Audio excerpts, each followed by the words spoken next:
Out of all the games I've come across, there have only been two whose stories entranced me so thoroughly. The first is OMORI, an RPG horror game that came out in 2020. On top of its heartbreaking story and very memorable characters, it flaunts an amazing soundtrack with some very subtle foreshadowing. I wasn't expecting much, but by the time I had finished, I had a whole new outlook on life, and significantly less tears in my system than I did before. Now, OMORI is tied with Minecraft as my favorite game of all time. Hello Neighbor is not. I think it's really telling that back when I believed Hello Neighbor had a good story, I was still playing Toca Builders. This game was made for gullible children, which isn't bad on its own. My problem is that it's held in such high esteem by kids who, for the most part, haven't actually played it. Unfortunately, I have. The second time I watched Final Duet, it reminded me of something. Not that something. A cutscene from a video game I used to obsess over. And that was when I realized that OMORI and Hello Neighbor have the exact same story. Two siblings loved each other, until tragedy struck when the brother pushed the sister to her death. For his own protection, the brother is locked away in a fantasy land with only his twisted memories to comfort him, and fears that will follow him forever.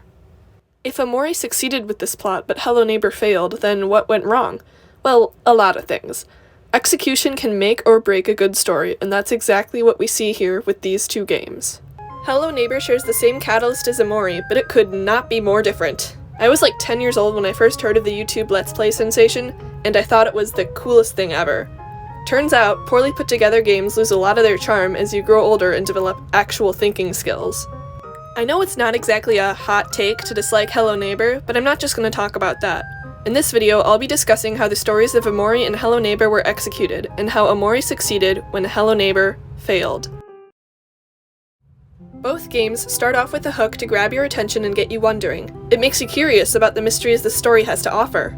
And I do think Hello Neighbor does this just as well as OMORI, even if it's ruined by the neighbor's weird grabbing animation. After the hook and prologue, we meet the characters we'll be spending the rest of the game with.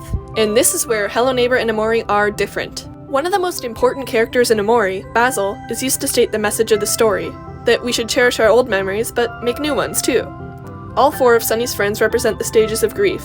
Aubrey is anger, Basil is bargaining, Hero is depression, and Kel is acceptance. On top of that, each of these characters have a special relationship with Sunny and help him return to reality. Their personalities and relationships with each other are a large part of what makes the game special. There are two main characters in Hello Neighbor. The antagonist is, obviously, the neighbor. The protagonist, who we play as, doesn't even have a name in the game, although he's referred to as Nicky in the book series my parents somehow let me buy. Nicky witnesses his neighbor Mr. Peterson locking someone in his basement and decides to open the basement to save them, but in the process, he has to solve a series of extremely annoying and tedious puzzles. We know nothing about these characters. If you only played the first game and didn't want to spend money to find out their backstories, you wouldn't even know Nicky and Mr. Peterson's names.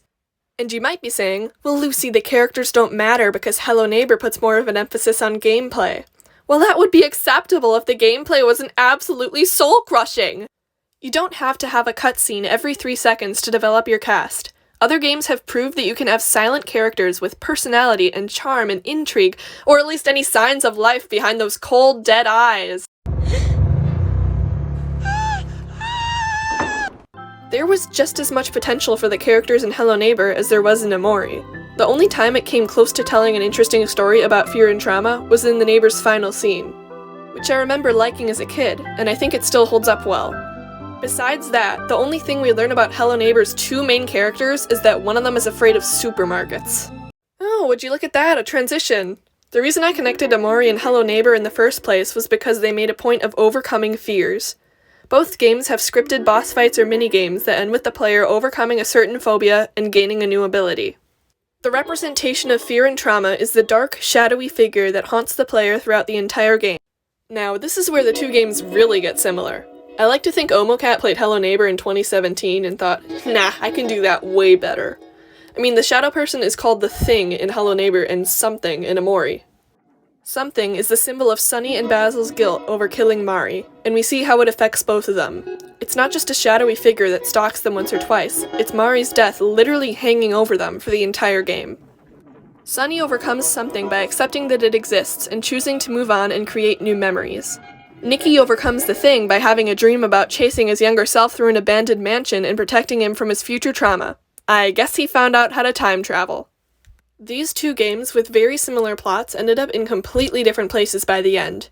Omori told a story about guilt and escapism, with the main character facing his fears and accepting the good and bad times he had with his friends and his sister. Hello Neighbor started off pretty interesting, but progressively got worse until it all fell apart in the third act. The plotline about the brother killing the sister feels like it was tacked on at the last moment for MatPat to theorize about. The characters are impersonal, at best. At worst, they're boring and lack the intrigue of Omori's cast. Like, I think even the branch coral had more personality than anyone in Hello Neighbor. Omori was fun, heartbreaking, enlightening, and whimsical all at once. The only one Hello Neighbor managed was whimsical. Oh, and heartbreaking, because 10-year-old me had her heart broken when the developers put a hidden paywall inside a game she'd already paid for. Omori's message of cherishing your old memories but needing to make new ones too was something I desperately needed to hear at the time. That is what distinguishes it from other games of its kind, when it can change your outlook on life and stays with you for a long time after you're done playing. A story is pointless and empty without its heart, like SpaceX husband after he gets dumped. You could argue that Hello Neighbor doesn't need any of that because it's not trying to be this life-changing, heartfelt masterpiece. You could say that, but you can't have it both ways. You can't say Hello Neighbor wasn't meant to be deep and then go play a boss fight where you shield your younger self from your inner trauma demon.